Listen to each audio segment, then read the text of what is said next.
कि जब आप फितरत के ऊपर एतमाद करते हैं तो फितरत कभी आपको अकेला नहीं छोड़ती। दुनिया में इसको पैराडॉक्सिकल एग्रीकल्चर कहा जाता है। इसके मोटे मोटे 3-4 पैरामीटर हैं, वो हम अडॉप्ट करते हैं। रेज बेड बना के हम ज़मीन के अंदर रहने वाली हयात को मौका देते हैं कि आप अपना काम करें। जब ये नीचे एनर्जी अपनी शिफ्ट करेगा तो ये ऐसा ऐसा ऐसा ऐसा इसके टिप्स जो है वो पीले होना शुरू हो जाएंगे। पाकिस्तान में एक हमारा अलमिया है कि कोई भी इंसान अपने आप को किसान होने का तारुफ देना पसंद नहीं करता।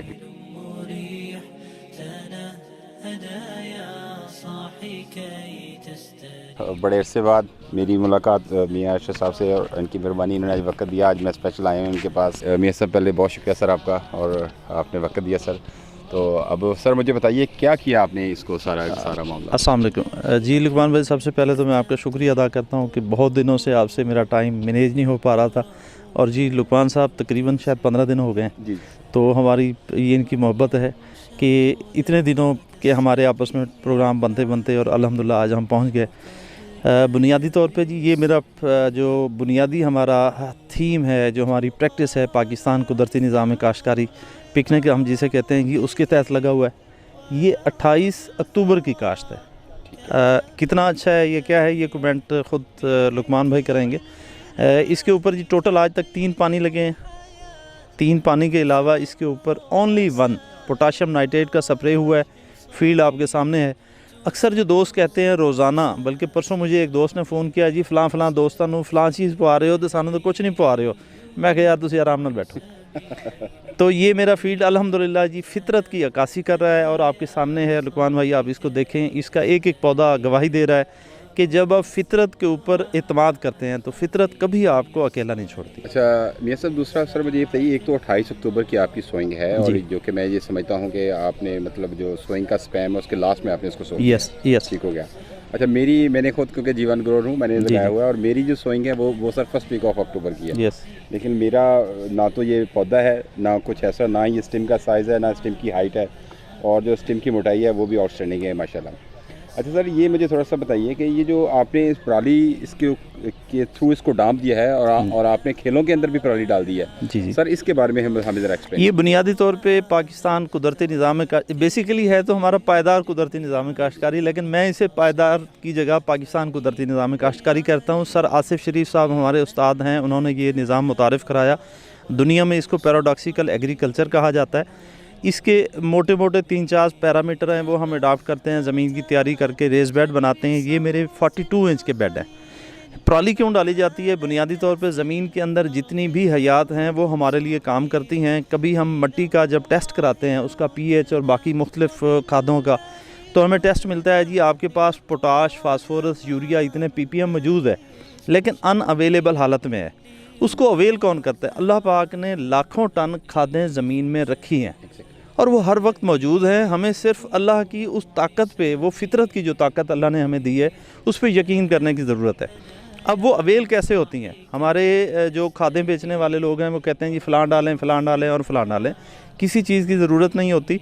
DAP और यूरिया जब हम डालते हैं तो हमारी ज़मीन का pH बढ़ जाता है, ज़मीन स्ट्रेस में आ जाती है। ज़मीन से मुराद ज़मीन के अंदर रहने वाले जो हयात हैं वो स्ट्रेस में आके डोरमेंट हो जाते हैं, और फिर हमें बार बार खादें डालनी होती हैं। जब हम उसे एक माहौल देते हैं, रेज बेड बनाने का मकसद ये होता है कि इनअंडेशन पानी ऊपर ना चढ़े। जब पानी ऊपर चढ़ जाता है तो ज़मीन के अंदर मौजूद हयात डोरमेंट हो जाते हैं। रेज बेड इसलिए बनाया जाता है। रेज बेड बना के हम ज़मीन के अंदर रहने वाली हयात को मौका देते हैं कि आप अपना काम करें। वो हयात 3 पैरामीटर के ऊपर काम करती हैं। सबसे पहले रेज बेड यानी इनअंडेशन पानी ऊपर ना चढ़े। दूसरे नंबर पे उसके ऊपर हमने एक माहौल, तारीकी का माहौल बनाना होता है, और जितनी भी ज़मीनी हयात हैं ये तारीकी के माहौल में काम करती हैं, ये रोशनी में काम नहीं करती। और ये हम जो मल्च ऊपर करते हैं, मल्चिंग के अंदर से एरेशन का माहौल, जिस तरह आप लोग गोडी करते हैं ना जी, एक फार्मूला है जी, किस लहसुन को आप गोडी करें तो ये बेहतर होगा। जब पराली डालते हैं तो ज़मीन के अंदर वो नरमी का माहौल और ज़मीन के अंदर जो हवा की ऑक्सीडाइजेशन का माहौल होता है वो बहाल रहता है, जिस वजह से आपका पौधा बेहतर डेवलप करता है। ज़मीनी हयात अपना काम करते हैं, और पराली के नीचे एक डोरमेंट माहौल होता है, और नीचे नमी भी होनी चाहिए। ये तीसरी चीज़ है। रेज बेड होना चाहिए, नमी होनी चाहिए, और तीसरे नंबर पे उसका तारीकी का माहौल होना चाहिए। जब ये चीज़ें दे देते हैं आपको किसी चीज़ की ज़रूरत नहीं होती, किसी खाद की ज़रूरत नहीं होती। हमारे गार्लिक बिज़नेस के लोग और G1 हमारा जो ग्रुप है उसके लोग सारे कितनी खादें कितने केमिकल इस्तेमाल कर चुके हैं। और बाज़ औक़ात मुझे भी, क्योंकि मैं इस फार्म पे बहुत कम होता हूँ आजकल, क्योंकि इधर काम नहीं है, तो जब बहुत सारे लोग पूछते हैं और अपने मसाइल बताते हैं, मुझे भी खदशा होता है। और आधे घंटे बाद मैं मुंशी को फ़ोन करता हूँ, यार अपने G1 का की हाल है। तो अल्हम्दुलिल्लाह जी, आप कुदरत पे, फितरत पे यकीन करें, फितरत आपको कभी अकेला नहीं छोड़ेगी। और ये मेरा प्लाट आपके सामने है, सिर्फ एक दफ़ा पोटाशियम नाइट्रेट का स्प्रे किया, अभी इस पे 2 स्प्रे और मैं करूँगा। और ये ज़मीन मेरी नहरी इलाका नहीं है, ये ट्यूबवेल का सैराबी इलाका है, ट्यूबवेल का पानी लगता है, इसलिए इसको 2 जो है एप्लीकेशन में लाजमी करूँगा पोटाशियम नाइट्रेट के। और ऑर्गेनिकली इंटरनेशनल जो स्टैंडर्ड हैं उसके तहत आप 2% सोल्यूशन ऑर्गेनिकली भी कर सकते हैं, तो उसमें हाँ वो ऑर्गेनिक में ही फॉल करेगा। बिल्कुल ठीक है। अच्छा मियां साहब, ये मैंने तो जो देखा है यहाँ पे, ये तो इट्स अ मिरेकल और अनबिलीवेबल है, मतलब और इसको बिलीव करना जो है मतलब इतना आसान नहीं है। लेकिन जैसे मियां साहब ने सारी प्रैक्टिस बताई और उसके हवाले से हम तो बहुत कुछ कर रहे हैं, लेकिन फिर भी हमारे जो फील्ड्स की हैसियत ये नहीं है। मियां साहब, ये आप हमारे व्यूवर्स को इसके ऊपर सर एडवाइस क्या करना चाहेंगे कि कितनी जल्दी इस पिकनिक के ऊपर आ जाएं और कितना कॉस्ट कटिंग के हवाले से, इनपुट कॉस्ट के हवाले से? सर देखिए, बुनियादी तौर पे मैं वकील हूँ और इससे पहले मैं एक किसान का बेटा हूँ। पाकिस्तान में एक हमारा अलमिया है कि कोई भी इंसान अपने आप को किसान होने का तारुफ देना पसंद नहीं करता। ये हमारा सबसे बड़ा अलमिया है। हालांकि पाकिस्तान की ज़राअत जो है हमारी रीढ़ की हड्डी है और हमारी टोटल इंडस्ट्री जो है वो ज़राअत पे चलता है। जो आपने सवाल किया अभी कितनी जल्दी आना चाहिए, मैं इस सिस्टम पे जब से आसिफ शरीफ साहब मेरे उस्ताद साहब हैं उनके साथ मेरा मुलाकात हुई और मैंने इस सिस्टम को अडॉप्ट किया और लोगों के लिए मैंने इसको मिशन समझ के पकड़ लिया कि मैंने अपने पूरे मुल्क की खिदमत करनी है। हमने अपने लिए बहुत कुछ किया है, ज़िंदगी में करते रहेंगे, लेकिन हमने अपनी कम्यूनिटी, अपने पाकिस्तान के लिए क्या किया है।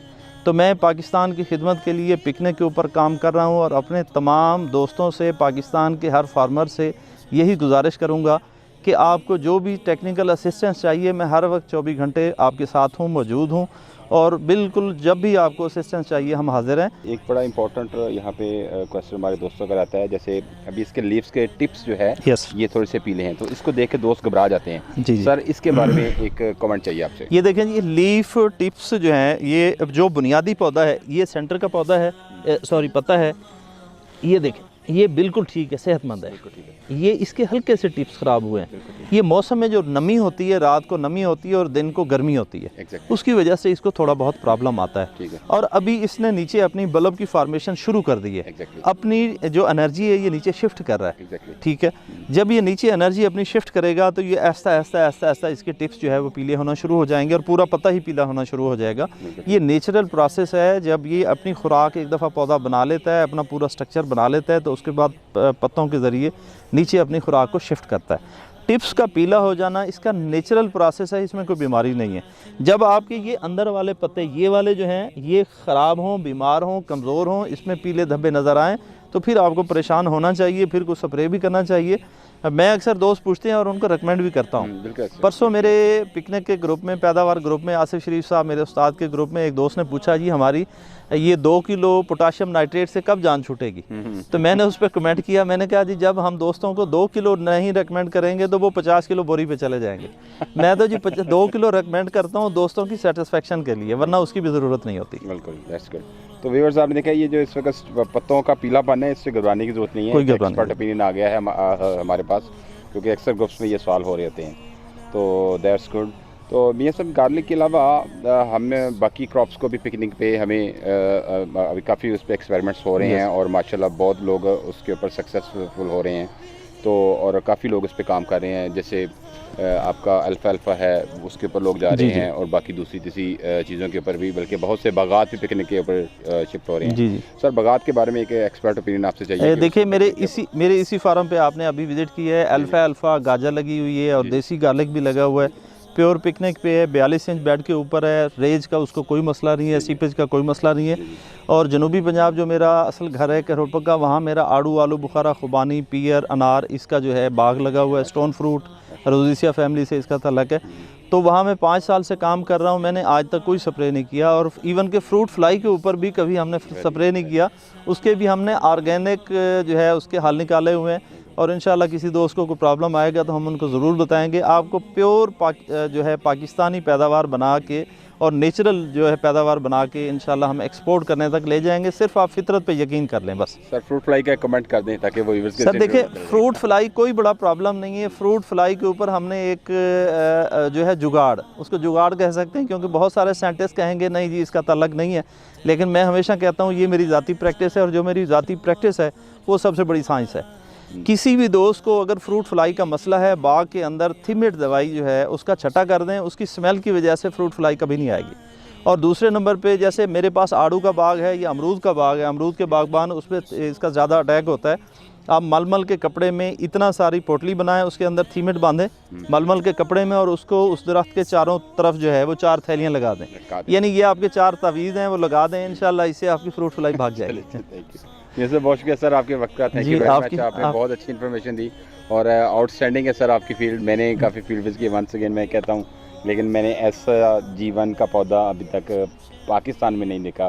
तो माशाल्लाह ये मियाँ साहब की एक्सपर्टी और उनकी डेडिकेशन और उनका बिलीव, सबसे बढ़ के बिलीव, ये मेरे अल्लाह का करम है, मेरे अल्लाह का करम है, और मेरे उस्ताद और मेरे माँ बाप की और दोस्तों की दुआएं।